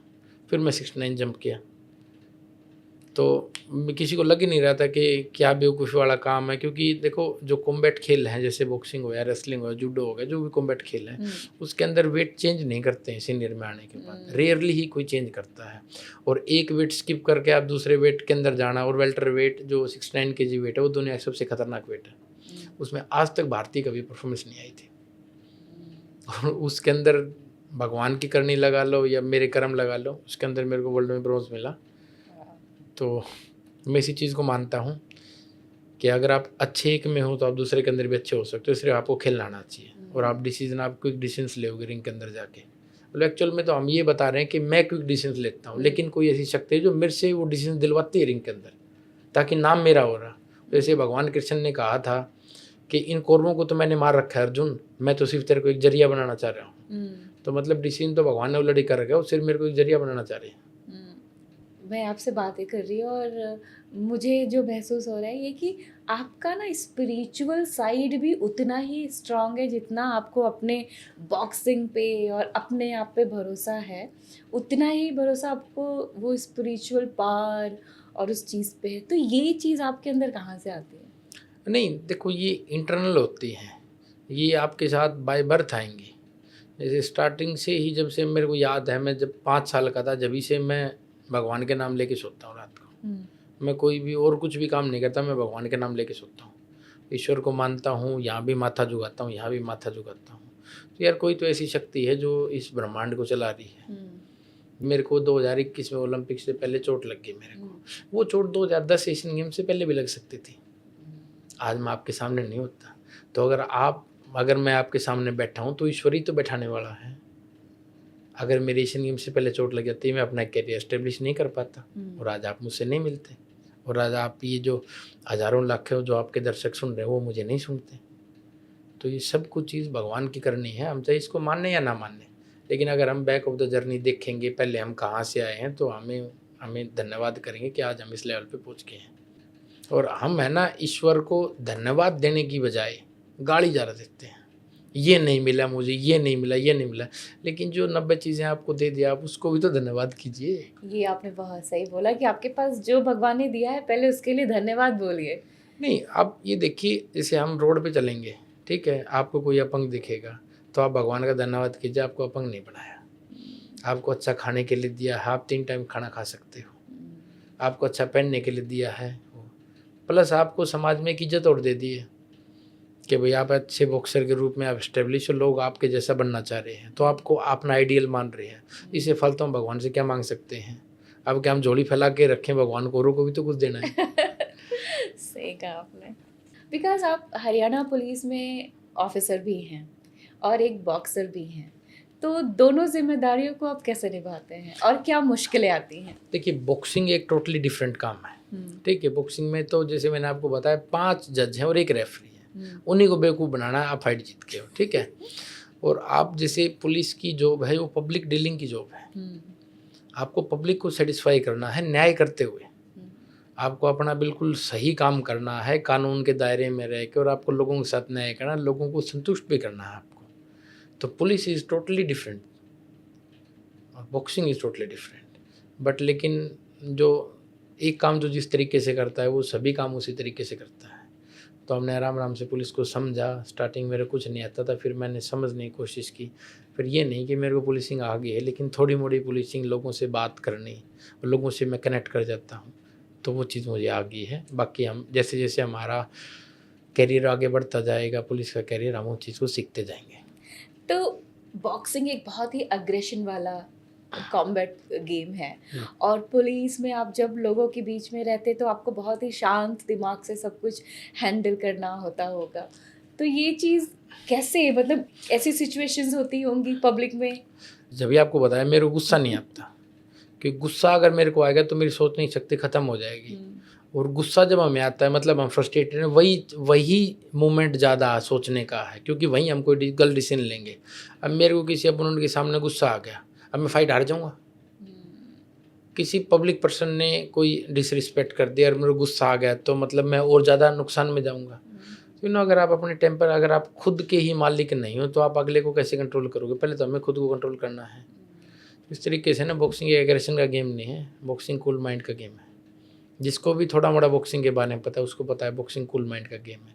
जो ये आंख बंद करके लड़ते हैं या ये समझते हैं कि बॉक्सिंग के अंदर मार के गिरा देना है उसको, तो उनको बॉक्सिंग का पता नहीं है। जो आपका पुलिस का जो जॉब है, क्या उसके अनुशासन ने बॉक्सिंग को भी प्रभावित किया है? नहीं, मेरे जो एक्चुअल में जो बॉक्सिंग का जो अनुशासन था ना उसने मेरे पुलिस वर्क को प्रभावित किया है। क्योंकि मैं 2012 के अंदर मैं ओलंपिक क्वालिफिकेशन हुआ लंदन का, तो उस समय में मित्तल चैंपियन ट्रस्ट थे, उनसे मैं स्पॉन्सरशिप थी। तो फिर उनकी एक मनीषा मैडम है, मनीषा मल्होत्रा, बहुत नाइस लेडी है, उनका मेरे पास फ़ोन आया कि मित्तल साहब 6 बजे प्रेस कॉन्फ्रेंस है, आप आ जाना। I am talking about the king Lakshmi Mittal. तो मैं 6:02 पे पहुंचा, 2-4 मिनट हो गई, फिर मित्तल साहब ने बोलना स्टार्ट कर दिया था। तो फिर मैं वहाँ बैठ गया, हम सब ने मिले, आराम से सारी बातचीत हुई। तो फिर मेरे को रियलाइज़ हुआ कि यार मित्तल वर्ल्ड का स्टील किंग और he was world number 2 richest, हम तो कुछ भी नहीं है। मतलब ना ही तो रिचनेस के अंदर और ना ही पब्लिक की जितनी वो हेल्प करते, ना ही वो जितने अच्छे इंसान, हम तो उनके सामने कुछ भी नहीं है। अगर उसने 6 बजे बोला तो 6 बजे आया, अगर मैं 6 बजे के 2 मिनट होके मैं क्या ज़्यादा VIP हूँ? तो मेरे मन के अंदर ऐसे ख्याल आए, तो मैंने मनीषा मैडम से पूछा, उन्होंने बोला मित्तल साहब का यही है कि जो इन्होंने टाइम दे दिया ना, इट डजंट केयर अबाउट कि मीडिया आपको इस समय आई है या नहीं आई है या कोई बॉक्सर है, ये बोलना चालू कर देंगे। तो उस दिन के बाद मैं लाइफ में कभी लेट नहीं हुआ। और जैसे जो पुलिस वर्क है ना थोड़ा सा ऐसा ही है कि टाइम हल्का सा पहले का दे देते हैं, तो मैं तो पहले वाला टाइम पे जाके खड़ा होता हूँ, चाहे कोई आए या ना आए, भाई मैं अपना डिसिप्लिन इसको छोड़ने वाला नहीं हूँ। You have to respect time, that's why time is going to respect you. ये बहुत अच्छी बात है कि हम अपने जो दिनचर्या वाली जो चीज़ें होती है, जो एक्सपीरियंस होती है, हम उससे कितना कुछ सीखते हैं। आपकी ये बात सुन करके आई होप कि आजकल के जो बच्चे हैं ना वो समझे कि टाइम मैनेजमेंट कितना इम्पोर्टेंट है। नहीं, देखो, जिसको नहीं समझ में आना ना उसको नहीं आएगा समझ में। मुझे उस छोटी सी बात से समझ में आ गया। और मैं जैसे विवाही ट्रेनिंग करवाता था तो मैंने बच्चों को प्यार से समझाया, तो कुछ बच्चों की समझ आ गया, उनको समझ आनी थी, और बाकी भी तो मैंने सबको एक तरीके से समझाया है, लेकिन उन बाकी की समझ में नहीं आया और उनकी समझ में आ गया। तो मतलब वो समझना चाहते हैं, जो अपने आप को, श्वेता, जो अपने आप को जिस भी समय, जिस भी लाइफ के अंदर, जिस भी पॉइंट पे सुधारना चाहेगा वो सुधार लेगा अपने आप को, और जिसको नहीं सुधारना वो नहीं सुधारेगा। चाहे आप उसके सामने चाहे आप बिल क्लिंटन से कहलवा दो, चाहे आप प्रेसिडेंट से कहलवा दो, वो नहीं समझेगा तो नहीं समझेगा। सही बोल रहे हो। बिकॉज आपको क्या लगता है कि आप एक बॉक्सर हैं और एक पुलिस ऑफिसर भी हैं, तो क्या ये चीज़ यंग लोगों को प्रेरित करता है? जैसे हमारे हिंदुस्तान के अंदर है, जॉब को अच्छा मानते हैं, तो एज मैं पुलिस ऑफिसर हूँ तो लोग मेरी तरफ लुक अप टू करते हैं। फिर कई आदमी मेरे को बॉक्सिंग में देखते हैं, यार एक बार वैसा कुछ हो जाए ना तो ठीक है, क्योंकि पिताजी बॉक्सिंग तो सारे खेलते हैं, लेकिन कोई बॉक्सिंग के अंदर कोई एक आर्ट है। अब वो आर्ट सीखना चाह रहे हैं लोग कि कोई उनको ये आर्ट सिखा दे। और मैं लक्की हूँ, मुझे एक चिरंजीवी सर मिले थे जब मैं जूनियर था 2008 के अंदर, हमारा पूना कैंप लगा हुआ था। तो उन्होंने बोला कि मैं आपको 11 बजे बुलाऊंगा, सभी बच्चों को उन्होंने 11 बजे बुला लिया। पूरा कैंप के 40 बच्चे थे, वो वहाँ पे आ गए, उन्होंने बताने लगे बॉक्सिंग की बातें, ये वो। फिर बच्चे आँखों में हाथ फेर रहे हैं, उबासी ले रहे हैं, मैं सुनता रहा। अगले दिन फिर मतलब नेक्स्ट डे फिर आना, फिर अगले दिन 40 के बजाय उन्होंने लगा कुछ होना जाना तो है नहीं, तो 20 बच्चे आए। तो 3-4 दिन उन्होंने लगातार बोला, तो लास्ट में मैं अकेला था, सिर्फ वहाँ पे मैं अकेला था। तो उन्होंने ये बात मेरे को बोली, मेरे को वास्ते कहते, मैं कहा मैं तेरा इंतज़ार कर रहा था, जो सीखना चाहता है मैं उसको सिखाना चाहता हूँ। फिर उन्होंने मेरी बॉक्सिंग को बहुत सारी चीज़, उन्होंने मेरे को रूम में बुलाया, कुछ सीडीज़ दी, इस बॉक्सिंग को देखना आप। उस समय ये VCD प्लेयर होते थे, कोई लैपटॉप के दोस्तों की, मैंने उसमें देखा था कि इस तरीके से बॉक्सिंग करते। वो मेरे को एक आर्ट सिखाना चाह रहा था, हालांकि वो आर्ट मैं पूरी नहीं सीख सका कि फिर मैं सीनियर के अंदर आ गया था, लेकिन वो सिखाना मेरे को चाह रहे थे। उन्होंने मेरे को यही बताया था, बेटा if you quit once it becomes a habit. तो इसलिए हार नहीं माननी है। जैसे मान लिया आज मैं 10 किलोमीटर की रनिंग कर रहा हूँ, तो एक 5-6 किलोमीटर जाने के बाद एक बार मन में होगा यार 5 की कल कर लेंगे। हमेशा मन आपको एक्सक्यूज ही देगा, यार रनिंग से कुछ भी नहीं होता, वो भी तो रनिंग नहीं करता। लेकिन फिर मन आपको, अगर आप मन को कंप्रेस कर लोगे कि नहीं आज मैं क्विट नहीं करूँगा, तो फिर आपकी हैबिट ही ये बन जाएगी। कई बार मैंने देखा है कि बॉक्सर्स किसी टाइम पे जाके क्विट कर देते हैं, तो क्योंकि उनकी हैबिट बन चुकी है वो। तो मैं बहुत लक्की हूँ कि मेरे को चिरंजीवी सर मिले और उन्होंने इस तरीके से बातें मेरे को बताई। ये आपका अनुशासन और पैशन रहा है बॉक्सिंग की तरफ कि आपको जिसने भी कुछ भी सिखाने की कोशिश की आप बस उसको एकदम अपने दिल में लेते रहे और आगे बढ़ते रहे। अभी जैसे मेरे फादर हैं, मेरी मदर, उनके साथ में बैठता हूँ तो वो हमेशा ही बोलते हैं कि जिसकी कोई भी नहीं सुनता तो उसकी भी सुन लेता है। अब कोई नए कोच लगा है, कोई स्टेट, कोई यूनिवर्सिटी पार्टिसिपेट करके या कोई नेशनल पार्टिसिपेट करके कोच लगा है, बोले तो उसकी भी बातें सुन लेता है यार 1 घंटा। मैं क्या बता उसके पास भी कोई चीज़ हो मेरे को बताने के लिए, क्या पता मैं आज कुछ अच्छी चीज़ सीख पाऊँ। इस समय हमने ये सोच लिया ना कि अब हमें सब कुछ आ गया, उस समय हमारी ग्रोथ रुक जाती है। मैं सीखना चाहता हूँ, क्या पता मैंने 99 चीज़ सीखी और एक चीज़ वो बता दे और मेरा अच्छा हो जाए, मैं और बच्चों को अच्छी ट्रेनिंग करा सकूँ या और मैं लोगों से अच्छी बात कर सकूँ। वो कोई अपना कोई किस्सा बताए तो उस किस्से से हम लोग कोई चीज़ सीख सकें। तो ऐसा होता है कि जब हमें सीखना बंद कर देते हैं ना तो वी आर फिनिश्ड। आपके बहुत सारे किस्सों से मैं बहुत कुछ सीख रही हूँ। आप ये जो नशा प्रवृत्ति जो बढ़ रहा है, आप इसके अगेंस्ट बहुत ही अग्रेसिव कैंपेन चलाते हैं, तो आप इसके बारे में आपकी क्या सोच है? देखिए, लोगों के अंदर नशा जिस तरीके से फैल रहा है ना, जितनी स्पीड से ये नशा फैल रहा है, आप ये देखें ना कि आने वाले समय पे कुछ ही लोग बचेंगे जो नशा नहीं करते। जैसे पहले वाले टाइम पे हरियाणा की स्पेशली मैं बात कर लूँ, कोई गांव के अंदर एक आधा ही कोई बेईमान होता था कि भाई वो बेईमान है, बाकी सब अच्छे लोग, ईमानदार लोग आराम से रहते थे। अभी आप गाँव की स्थिति देखोगे तो ये कहेंगे भाई हमें किसी की गारंटी नहीं है। मतलब समाज इतना चेंज हो चुका है। पहले है, जैसे आज से अगर मैं 20-25 साल पहले बात करूं, बड़ों के सामने लोग बीड़ी भी नहीं पीते थे, बीड़ी सिगरेट नहीं पीते, उनकी रिस्पेक्ट थी एक। आज के दिन बड़ों के साथ ही बैठ के शराब पी रहे हैं। और शराब को भी अभी पब्लिक ने एक्सेप्ट कर लिया कि शराब नशा नहीं है, परंतु शराब भी नशा है। शराब को नशा एक्सेप्ट कर लिया कि कोई बात नहीं यार, शराब ही पीता है। लेकिन ये जो चिट्टा है या फीम है या बुक्की है या और भी गोलियों के नशे हैं, ये हमारे समाज के लिए बहुत ज़्यादा डेंजरस हैं और इसके लिए पेरेंट्स को बोल्ड स्टेप उठाने पड़ेंगे अपने बच्चों को सुधारने के लिए। जैसे मेरी पोस्टिंग थी तो गांव वाले मेरे से मिल रहे हैं और वो बोल रहे हैं सर आप सुधारो हमारे बच्चे को। मैं बोला आप भी तो बोल सकते हो। जैसे स्टार्टिंग तो घर से ही होती है, स्टार्टिंग तो माँ से होती है, माँ जननी होती है, वही तो बच्चे को सुधारेगी। तो मैंने उन माताओं से ही बात की, तो फिर बोले हमको पीट देते हैं बच्चे, मतलब पेरेंट्स को बच्चे पीट देते हैं अगर नशे के खिलाफ कुछ बोले तो फिर मैंने उनको बताया कि अपना इतिहास तो याद कर लो यार, हमने सबसे अंग्रेजों से लड़ाई लड़ी, हमने सबसे लड़ाई लड़के अपने देश को आज़ाद कराया है, और क्या हम अपने बच्चों से लड़ाई नहीं लड़ सकते जबकि उनके भले के लिए यही चीज़ है। तो फिर थोड़ा सा तो मैंने उनमें जोश भी रहा और मैं जैसे गाँव के अंदर जाके मैं लेक्चर्स दिए, मैंने किसी को समझाने की कोशिश की और जवान बच्चों को मैंने समझाने की कोशिश की। तो मेरा सिर्फ यही था मैं एक गांव के अंदर जाऊं तो कम से कम यार 2-4 बंदे तो मेरी बात मान लें, उनकी मदर मेरी बात मान ले कि यार नशे के लिए बच्चों को रोके। और हर एक माँ बाप को पता होता है कि हमारा बच्चा नशा कर रहा है नहीं कर रहा। आज से 20 साल पहले कोई भी बच्चे की शिकायत लेके चला जाता है ना घर पे, तो पेरेंट्स का क्या रहता था, सबसे पहले उसी बच्चे अपने बच्चों को पीटते थे। ये रहता था कि यार हमारा बच्चा है। मेरे साथ भी ऐसा हुआ, कोई हमारे घर कोई बात लेकर तो मेरे मदर ने सबसे पहले मुझे पीटा। तो मतलब उन्होंने बोला कि बेटा तू तो मेरे साथ रहना है, कल को इसकी बात के अंदर सच्चाई हुई तो मैं तो मेरा बेटे को खो दूंगी। आजकल ये हो चुका है, किसी लड़के के बारे में कोई चीज़ बताए कि भाई नशा करता है या गलत आदतों में, या किसी लड़की के बारे में उसके घर जाके बताए, तो उसके पेरेंट्स क्या है अपने ईगो के ऊपर बात ले लेते हैं कि नहीं ये हमारे बच्चे से चिढ़ता है, जबकि वो आपके बच्चे का सबसे अच्छा दोस्त है, आपका सबसे अच्छा दोस्त है, क्योंकि आपका बच्चा गलत रास्ते पर जा रहा है वो आपको बता रहा है। हमें सिर्फ यही चीज़ समझ नहीं आ रही है। और बाद में जब वो बच्चा नशे की लत में या गंदे आदतों की लत में लगता है, जब पेरेंट्स को रियलाइज़ होता है, और उसके बाद फिर हम कुछ कर भी नहीं सकते। तो ये है, तो मैं आप सबके आपके पॉडकास्ट के माध्यम से ही बता रहा हूँ, जो आपके बच्चे की कमी बताए ना, आपका दोस्त है, वो दुश्मन नहीं है। और सरकार कितने ज़्यादा प्रयास कर रही है नशे को रोकने के लिए। गाँव के अंदर नशा जागरूकता अभियान चला रही है, और कुछ मैंने ऐसे देखे जो नशे को छोड़ भी गए हैं, कुछ बंदे से मैं मिला हूँ। तो थोड़ा सा अगर दृढ़ निश्चय हो तो हम इस चीज़ को छोड़ सकते हैं।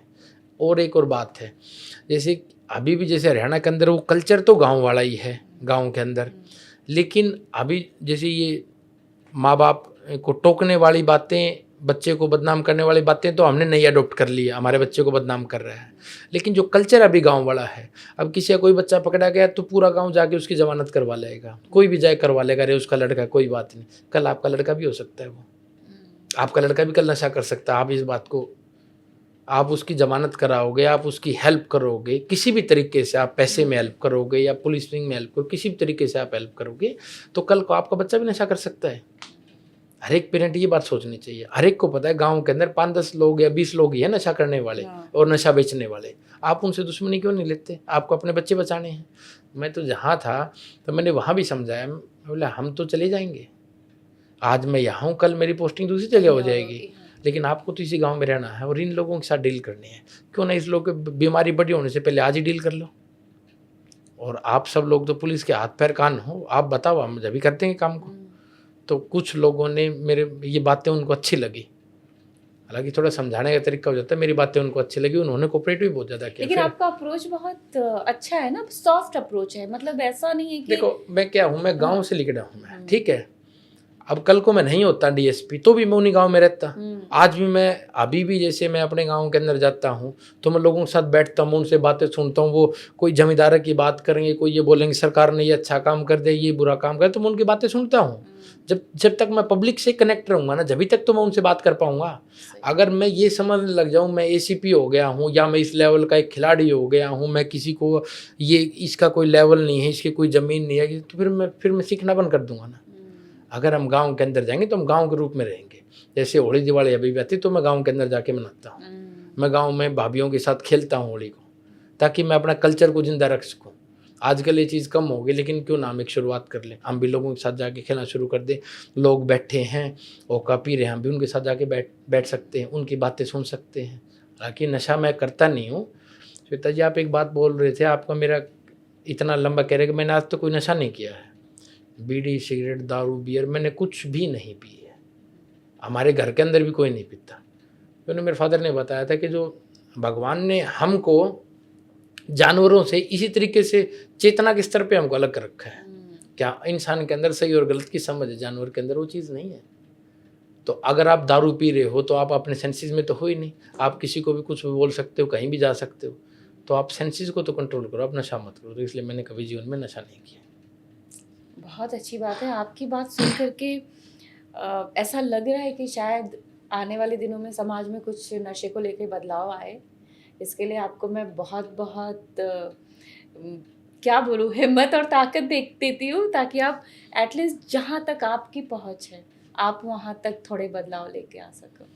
बिकॉज क्या खेल, स्पेशली बॉक्सिंग, क्या युवाओं को नशे से दूर रख सकता है? क्या एक माध्यम बन सकता है? देखिए, बच्चे के अंदर अपनी एक एनर्जी होती है और बहुत ज़्यादा एनर्जी होती है। तो उस एनर्जी को अगर हम सही तरीके से यूटिलाइज़ करेंगे ना, तो बच्चे भी नशे से बच जाएंगे और हमारे देश को पदक भी प्राप्त होंगे। बच्चों का जीवन भी आगे सुनिश्चित होगा। हमने बचपन में सुना था, पहला सुख है निरोगी काया, उसके बाद है सब धन माया। ये मैंने सुना था। तो सबसे पहले हम निरोगी तो रह लें। निरोगी के लिए मैं ये बोल रहा हूँ कि हमें हर बच्चे को गेम कराना चाहिए, चाहे वो 1 साल कराए, 2 साल कराए, उसे गेम के संघर्ष का पता लग जाएगा और उसकी जो एनर्जी सही तरीके से यूटिलाइजेशन हो जाएगी।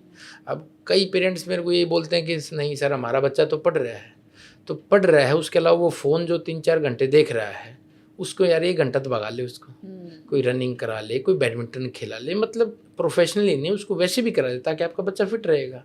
स्वस्थ शरीर में ही तो स्वस्थ मन का वास होता है, स्वस्थ दिमाग का वास भी स्वस्थ शरीर में होगा। तो हर एक को गेम करना चाहिए, ये नहीं कि बॉक्सिंग करना चाहिए, क्योंकि बॉक्सिंग एक इस तरीके का खेल है जो सब लोग नहीं कर सकते। बॉक्सिंग सब खेलों से अलग है। जैसे आप मेरे साथ बैठे हो यहाँ, अब मैं आपके साथ खेल सकता हूँ, चलो आओ टीटी खेलते हैं, मतलब no disrespect to TT, table tennis खेलते हैं, लॉन टेनिस खेलते हैं, आओ गोल्फ खेलते हैं, मतलब मैं इनकी डिसरिस्पेक्ट नहीं कर रहा। मैं अब और किसी XYZ के साथ हैं, उन्होंने कहते चल रनिंग करके देखते हैं, 100 मीटर में देखते हैं कौन ज़्यादा तेज है। कई बोलेंगे कि कुश्ती भी करके देखते हैं, आ जा, तेरे को देखता हूँ मैं। बॉक्सिंग कोई नहीं करेगा, ये बॉक्सिंग का फैक्ट ये है, बॉक्सिंग कोई भी नहीं करेगा। कोई भी दो लोग हैं कभी भी जोर आजमाइश करेंगे, बॉक्सिंग में नहीं करेंगे। किसी का भी आप मेरे को बता देना, कभी भी आपने देखा हो, और एक बार कहीं उसने गलती से कर भी लेना, दोबारा वो ग्लव्स नहीं पहनने वाला, क्योंकि 4 अगर उसने मारे तो 1-2 उसको लगे भी हैं। तो बॉक्सिंग इस तरीके का स्पोर्ट है, और बॉक्सिंग बहुत ब्रूटल स्पोर्ट है। ये बॉक्सिंग ना करे, लेकिन कोई भी गेम के अंदर अपनी डेली लाइफ को जो एनर्जी है उसको पॉजिटिव तरीके से। जी। बिकॉज ड्रग्स और डोपिंग भारतीय खेल जगत का एक बहुत ही बड़ा प्रॉब्लम है, तो आपके हिसाब से ऐसा क्या करना चाहिए कि उससे हम थोड़ा आगे बढ़ सके? पेरेंट्स को जागरूकता, समाज को जागरूकता। किसी का बच्चा कहीं रह के बॉक्सिंग कर रहा है, कुश्ती कर रहा है या एथलेटिक कर रहा है, कोई भी गेम कर रहा है, माँ बाप उसके ख्याल ही नहीं रखने लग रहे हैं बच्चा कहाँ है कहाँ नहीं है। एक तो पेरेंट्स को अच्छे तरीके से ख्याल रखना चाहिए। हमको क्या लगता है, हमारा बेटा खराब नहीं होगा, उनका खराब होगा, लेकिन हमारा खराब नहीं होगा। क्यों भाई, तुम्हारा पत्थर का बना है। उन पेरेंट्स को नहीं, यार मेरे को मेरे बेटे पे विश्वास है, वो विश्वास वाले ही बाद में पता चलता है कि यार बच्चे ने गलत कर दिया है। तो कोई कितना ही विश्वास का हो, लेकिन अपने बच्चे के ऊपर एक केयरफुल वॉच आपको रखनी चाहिए। इसमें कई कोचेज़ के ऊपर मैं रिफ्लेक्ट करना चाहूँगा। कई कोचेज़ हैं ऐसे जो जिनका बॉक्सिंग के अंदर या मान लीजिए किसी स्पोर्ट्स के अंदर कोई ज़्यादा अच्छा लेवल रहा नहीं है, अगर मैं टू बी वेरी फ्रैंक, वो बच्चों को ये बोलते हैं नहीं 2 साल में ओलंपिक खेल जाएगा, 4 साल में नौकरी लग जाएगा। तो मैं आप सब के माध्यम से बताना चाह रहा हूँ भाई, खेलों के अंदर कोई पक्के नहीं है, कोई जॉब लगनी है, कोई इंटरनेशनल होना है, कोई 1000 में से एक बच्चा नेशनल चैंपियन होगा। क्योंकि इतने क्यों, जैसे आज आप भारत के अंदर देखो तो 10,000 बच्चे सीनियर के अंदर प्रैक्टिस कर रहे हैं, ठीक है, 1000 नौकरी लगे मुश्किल से उसमें से, तो आपका 1/10 भी रेशो नहीं है। तो आपको समझ नहीं पड़ेगी, जो भी कोच आपके बच्चों के बोले 2 साल में नौकरी लग जाएगा या 3 साल के अंदर 5 साल के अंदर ओलंपिक खेल जाएगा, आदमी के जीवन निकल जाते, ओलंपिक नहीं खेला जाता। तो जो भी कोच आपको बोल रहे हैं उनसे सतर्क रहिए आप, इस तरीके से कुछ भी नहीं होता। और मैंने इस चीज़ को रियलाइज़ किया है, कोचेज़ है ना अपने पास बच्चे ज़्यादा गैदर करने के लिए कोई गलत चीज़ों का उपयोग भी करवाते हैं कि आप ये इंजेक्शन लेके स्टेट में चला जाए, क्योंकि स्टेट में डोप टेस्ट वाले नहीं आते, अभी आने लग गए हैं। डिस्ट्रिक्ट के अंदर डोप टेस्ट वाले नहीं आते, तो डिस्ट्रिक्ट के अंदर लेके चढ़ जाता ताकि तरह सिलेक्शन हो जाए। तो हर एक माँ बाप को ये समझना चाहिए, जो एकदम आपकी ताकत को बढ़ाता है ना, वो आपसे बहुत कुछ ले लेता है। 31 के बाद भी आपको लाइफ जीनी है, आपको शादी भी करनी है, और उसके बहुत ज़्यादा हार्मफुल इफेक्ट्स हैं। तो माँ बाप को भी ये चीज़ समझनी चाहिए, बच्चों को भी ये चीज़ समझनी चाहिए कि भाई एकदम ऐसा कोई रॉकेट साइंस नहीं है जो कोचेज ने आपको बोला है, या किसी जो प्रोटीन स्टोर वाले हैं उन्होंने आपको कोई चीज़ बोला कि हाँ इससे परफॉर्मेंस बढ़ जाएगी। परफॉर्मेंस सिर्फ ट्रेनिंग से बढ़ेगी और किसी चीज़ से परफॉर्मेंस आपकी नहीं बढ़ेगी। तो अब ये बातें मैं क्लियर करना चाह रहा था कि ये नए लोगों को ये समझना बहुत ज़रूरी है कि डोपिंग से आप पे दाग ज़रूर लग सकता है, आपकी परफॉर्मेंस तो नहीं बढ़ने वाली है। नहीं, परफॉर्मेंस एक समय के लिए परफॉर्मेंस बढ़ जाएगी आपकी, बट लाइफ लॉन्ग लेकिन आपको 10 रुपये मिल रहे हैं, लेकिन आने वाले समय पे आपको 100 रुपये का नुकसान हो रहा है, और नुकसान आपका रिकवर नहीं होगा कभी भी। आप शरीर को खो दोगे बिल्कुल, आप खुद एक चीटर महसूस करोगे, यार मैंने ये चीटिंग करके इसको रहा है, मैंने ये करके इसको रहा है, खुद भी अंतरात्मा में भी आपकी चीटिंग होगी। तो इसलिए है ना, ये बैन सब्सटेंस हैं, ये बैन कर रखे हैं, वो कोई ना कोई चीज़ सोच के बैन कर रखे हैं। ये ऐसी नहीं कि ये इस साल्ट कोई बैन कर दे, वो आपके शरीर के अंदर हार्मफुल इफेक्ट्स क्रिएट करते हैं इसलिए बैन कर रखे हैं, वो आपकी भलाई के लिए बैन कर रखे हैं। तो इसके लिए सरकार को क्या कदम उठाने चाहिए, आप क्या सजेस्ट करोगे? मेरे हिसाब से तो जागरूकता ही है, और जो कोचेज़ की रिस्पॉन्सिबिलिटी होनी चाहिए। जैसे अब सीनियर के अंदर जो कोचेज़ हैं उनकी रिस्पॉन्सिबिलिटी होनी चाहिए कि भाई बच्चे ने ये कर दिया, अगर मान ले आपका एक नहीं, मान ले 2-3 बच्चे अगर आपके डोप के अंदर पा गए, तो आप जीवन में कभी कैंप में नहीं आ पाओगे। ये चीज़ें जब आएंगे ना, जब आप किसी के ऊपर रिस्पॉन्सिबिलिटी डाल दोगे, आप जैसे फेडरेशंस के ऊपर आप रिस्पॉन्सिबिलिटी डाल दोगे ना कि भाई बच्चे आपके डोप के अंदर आते हैं, हम इस कंपटीशन के अंदर भी जाएंगे, इस कंपटीशन के अंदर भी जाएंगे, तो फिर आप इस चीज़ से कुछ हद तक बच सकते हो। बाकी जो गंदा है बच्चा या गंदा कोच है, उसको ये काम करने हैं तो करेगा। आपको क्या लगता है भारत में बॉक्सिंग का जो अभी सिचुएशन है उसको बेहतर बनाने के लिए क्या करना चाहिए? देखिए, जैसे अभी ऑल इंडिया पुलिस हुई है मधुबन के अंदर, और फिर वहाँ एक आदित्य हैं अपने all India police control board से, तो उन्होंने ये कहा था, बोले विकास साहब चीटिंग मत होने देना है। तो मैं कहा चीटिंग नहीं होने दें किसी भी हाल में, मैं वहीं बैठूंगा पूरा दिन पूरी रात वहीं बैठूंगा, चीटिंग नहीं होने दूंगा। फिर लास्ट में मैंने जो अपने जो जजेस थे और अपने ऑफिशियल से उनको थोड़ा हार्श वर्ड्स में ही बोला मैंने कुछ बातें, बाद में मैंने थोड़ा सा रियलाइज़ भी किया ज़्यादा हो गया था, बट लेकिन ये बच्चे का कैरियर तो बनाना है मेरे को। अगर कई बार ऐसा होता है कि जैसे जो चीटिंग होती है ना उसी की वजह से परफॉर्मेंस नहीं बढ़ती है, आप बच्चा कोई जीत रहे, क्योंकि बॉक्सिंग के अंदर कोई चीज़ आपके जैसे आप कोई एथलेटिक्स कर रहे हो या वेट लिफ्टिंग कर रहे हो और भी कुछ गेम कर रहे हो तो आपको क्लियर है भाई जो आगे गया है वो आगे गया है, जो पीछे है उनकी सबकी वीडियो रिकॉर्डिंग होती है। बॉक्सिंग के अंदर थोड़ी स्कोरिंग का पैटर्न डिफरेंट है, तो अगर आप सही बच्चे का सिलेक्शन आप सही तरीके से कर दोगे तो बॉक्सिंग की परफॉर्मेंस आपको इंक्रीज हो जाएगी। अभी जो सिचुएशन चल रही है उसके हिसाब से बेटर सिलेक्शन और बेटर ट्रेनिंग ज़्यादा इम्पोर्टेंट है। नहीं, आप कोचिज़ को प्रिपेयर कीजिए आप। जैसे मैं बताऊं, एक छोटी सी मेरी गवर्नमेंट से रिक्वेस्ट है, अगर कोई ऑफिसर मेरी बात सुन ले तो भी जैसे भिवानी के अंदर कोचिज़ हैं, भिवानी बॉक्सिंग का हब है, अब जैसे रोहतक के अंदर भी कोचिज़ होने लग गए हैं, हिसार के अंदर भी कोचिज़ और भी जहाँ जहाँ कोचिज़ है भाई, जो साई के अपने कोचिज़ हैं या जो हरियाणा गवर्नमेंट के अपने कोचिज़ हैं उनको विदेश में क्यूबा भेज दिया जाए बॉक्सिंग की ट्रेनिंग सीखने के लिए, थोड़े दिन उनको यूएसए कनाडा भेज दिया जाए जो अच्छे हैं बॉक्सिंग, वो देखेंगे भाई क्या कर रहे हैं, किस तरीके से ट्रेनिंग कराते हैं, किस तरीके से रेस्ट रिकवरी कराते हैं, क्या उनका कल्चर है, उनकी जो अच्छी चीज़ें हमारे बच्चों को जाए बता रहे, उनकी गंदी चीज़ें हमारे बच्चों को ना बताए। लेकिन आज तक कोई कोच बाहर गया नहीं ट्रेनिंग सीखने के लिए, एक विदेश का कोच हमने पकड़ लिया, यहाँ 10 लाख 15 लाख की सैलरी पे वही बता रहा है अनार खाने से ये होगा, काजू खाने से ये होगा, यार कुछ भी नहीं है, वो उसकी खुद की परफॉर्मेंस जीरो है। वो तो सिर्फ न्यूट्रिशन हो गया ना, व्हाट अबाउट ट्रेनिंग? मैं ट्रेनिंग की भी यही बात कर रहा हूँ। हमारे यहाँ इंडिया के अंदर क्या है, मल्टी टैलेंटेड लोग हैं, जो कोच होगा वही बच्चे की मसाज भी कर देगा, कोई बात नहीं मैं तेरे को रिलैक्स करता हूँ, मैं तेरे को स्ट्रेचिंग करा देता हूँ। जब गवर्नमेंट इतना पैसा हो रहा है यार स्पेशलाइज तो चीज़ें लेके आओ आप। और आपको अगर ट्रेनिंग का नहीं पता, सबसे बुरी बात क्या है, अब मुझे श्वेता किसी चीज़ का नहीं पता तो मेरे को पता है इस चीज़ का नहीं पता और मैं सीखने के लिए इच्छुक हूँ उस चीज़ का, आपको पता भी नहीं है और फिर भी आप ये नहीं मानते कि मेरे को पता नहीं है।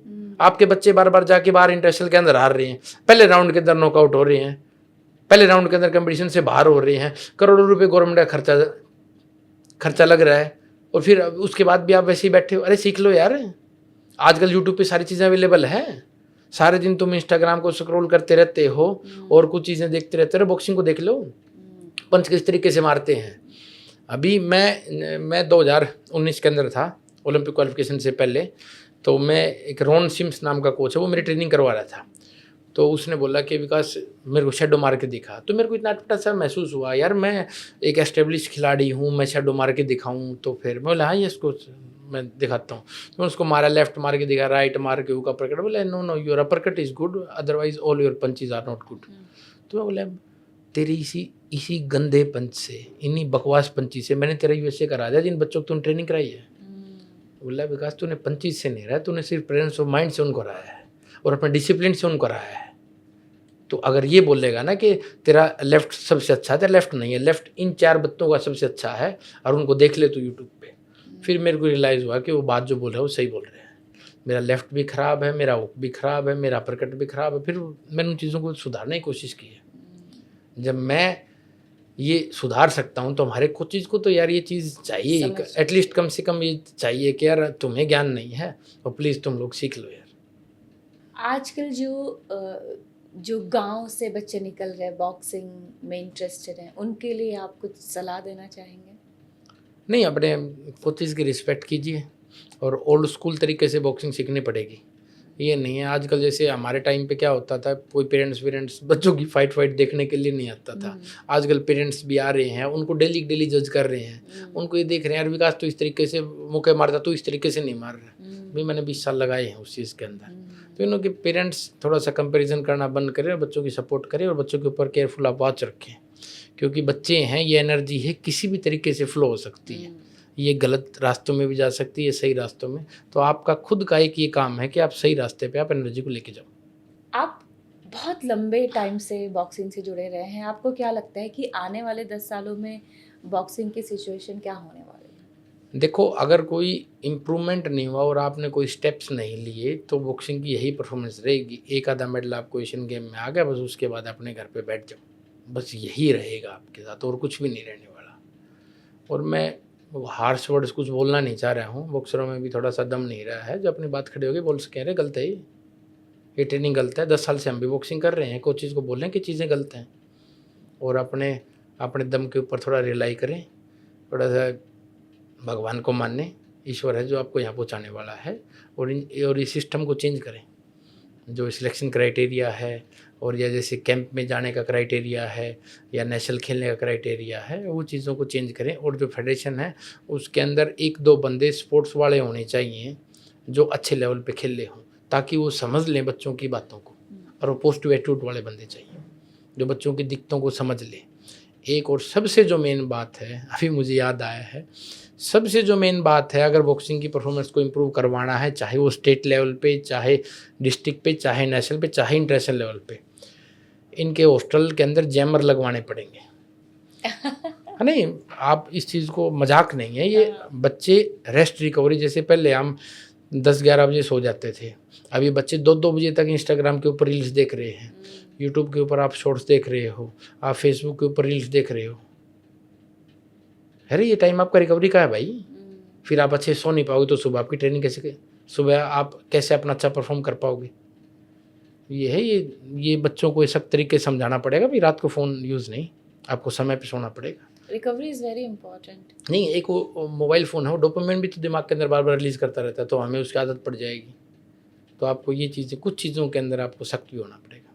बिकॉज आप एक बात बताइए कि अगर आपको लोग याद रखना चाहें तो आप कैसे चाहोगे, एक बॉक्सर के रूप में, एक पुलिस ऑफिसर के रूप में, या एक जो आपने कैंपेन चलाई है से नो टू ड्रग्स, उसके खिलाफ लड़ने वाले, कैसे? मैं अगर रिमेंबर करवाना चाह रहा हूँ तो मैं एक अच्छे आदमी के रूप में रिमेंबर करें मुझे, कि वो किसी को गलत नहीं बोलता, किसी के साथ गलत नहीं करता, और सबकी मदद करता है। बहुत अच्छी बात है। बिकॉज आपने बहुत सारे इंटरव्यू दिए होंगे, पॉडकास्ट भी किए होंगे, और कोई एक ऐसा सवाल जो आप चाहते होंगे कि लोग आपसे पूछे लेकिन वो नहीं पूछते हैं? नहीं, ऐसे तो देखो आपने मेरी लाइफ को कवर कर ही लिया, अभी इतनी कोई बड़ी बात नहीं है, बट ये थोड़ा सा कोचेज़ का जो डिसरिस्पेक्ट वाला मामला है ना, जो कोचेज़ को बच्चे डिसरिस्पेक्ट करते हैं, कोच को कुछ समझते नहीं, ये चीज़ें मेरे को एक्चुअल में पिंच करती हैं। जो एक दबाव में आके ही कोच की रिस्पेक्ट करते हैं, कोच की रिस्पेक्ट दिल से होनी चाहिए, ये आपकी ट्रेनिंग करा रहा है, और कोची से भी यही रिक्वेस्ट है कि भाई उनको भी इस लेवल का होना चाहिए, तभी कोई आपकी रिस्पेक्ट करे। हर एक चीज़ पैसा और टूर ना देखें, आप भी एक अच्छे इंसान बनो ताकि बच्चे आपकी रिस्पेक्ट करें। बिकॉज क्या पॉलिटिक्स भी बॉक्सिंग पे असर डाल रहा है, परफॉर्मेंस में और इन सब चीज़ों में? पॉलिटिक्स मीन्स कौन सा? किसी भी तरह का पॉलिटिक्स, इंटरनल पॉलिटिक्स होती है। नहीं, जैसे मैंने बताया ना, जैसे सिलेक्शन क्राइटेरिया के अंदर ही आप थोड़ा सा उसको फेयर कर दीजिए। सिलेक्शन क्राइटेरिया आपका ट्रायल्स के अंदर, और जो चीफ कोच के हाथ के अंदर आपको पावर देनी है, हर चीफ कोच के अंदर बैकबोन होनी चाहिए, बस वो रिस्पॉन्सिबिलिटी ले, भाई इस बार है ना मैं बच्चों की अच्छी ट्रेनिंग कर रहा हूँ, इस बार मेरे को फुल ये है 2 मेडल आ जाएंगे, 3 भी हो सकते हैं, 1 भी हो सकता है, तो वो रिस्पॉन्सिबिलिटी ले।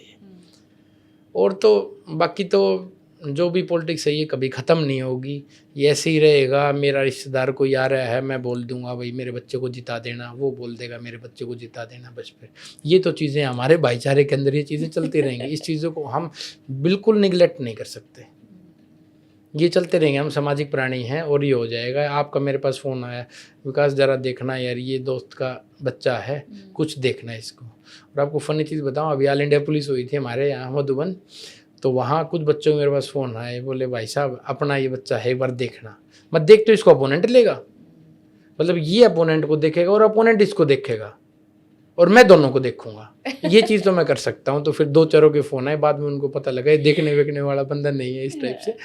तो असल सच्ची बात है, हमने जो अभी कंपटीशन कराया था ना, उसके अंदर जो हारने वाला भी खुश होके गया है कि यार मैं सच्ची में हारा था, और जो जीतने वाला खुश हो गया मैं सच्ची में जीता था। देख इन्होंने कितना फेयर, एक फेयर गेम का बहुत अलग ही मजा आता है। यू नो कि देखो हम बॉक्सिंग के अंदर आज हैं, हम कल नहीं रहेंगे, ठीक है, लेकिन आप एक नींव तो बना के जा रहे हो। क्या पता उनमें से कोई बच्चा अगले साल एशियन गेम, कॉमनवेल्थ गेम में मेडल जीते, सही कहा, और उसको मैं यहीं हरवा दूँ स्टेट चैम्पियनशिप के अंदर।